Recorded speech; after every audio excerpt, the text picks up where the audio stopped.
You by Chitale बंधू।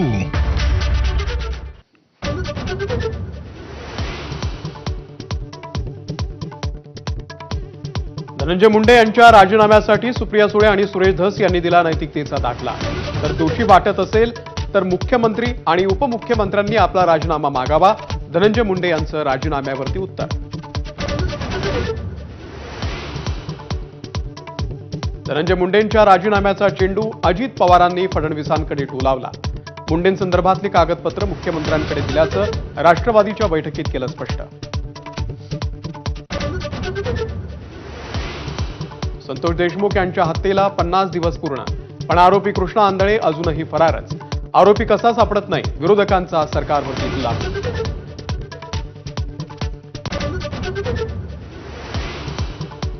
गणेश नाईकांनी ठाण्यामध्ये जनता दरबार घेतल्यानं उपमुख्यमंत्री एकनाथ शिंदे नाराज असल्याची चर्चा।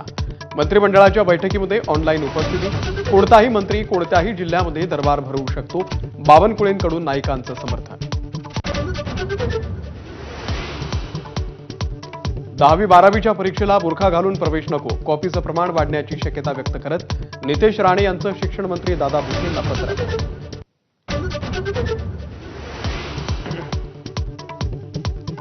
मराठा आरक्षणाची मुंबई उच्च न्यायालयामध्ये पुन्हा एकदा सुनावणी होणार। सरकारी नोकऱ्या आणि शिक्षणामध्ये मराठा आरक्षण कायद्याला आव्हान देणाऱ्या याचिकेवर होणार सुनावणी।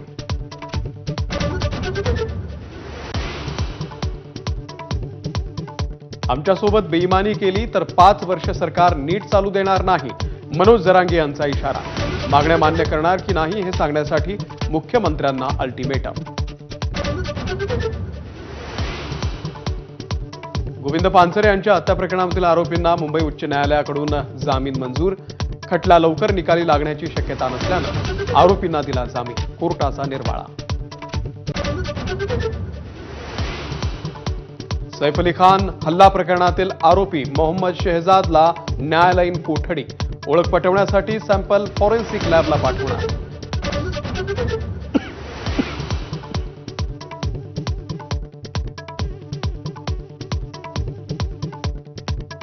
प्रयागराज महाकुंभ मेळ्यामध्ये संगमावर मध्यरात्री चेंगराचेंगरी।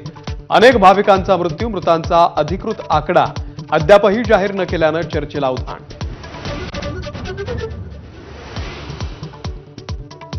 मुंबईच्या विकासासाठी परिवहन विभागाचे मोठे निर्णय।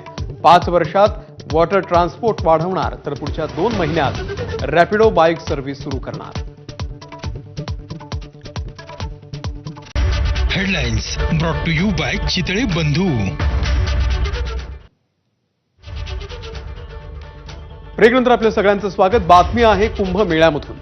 प्रयागराज महाकुंभ मेळाव्यामध्ये मध्यरात्री संगम किनाऱ्यावरती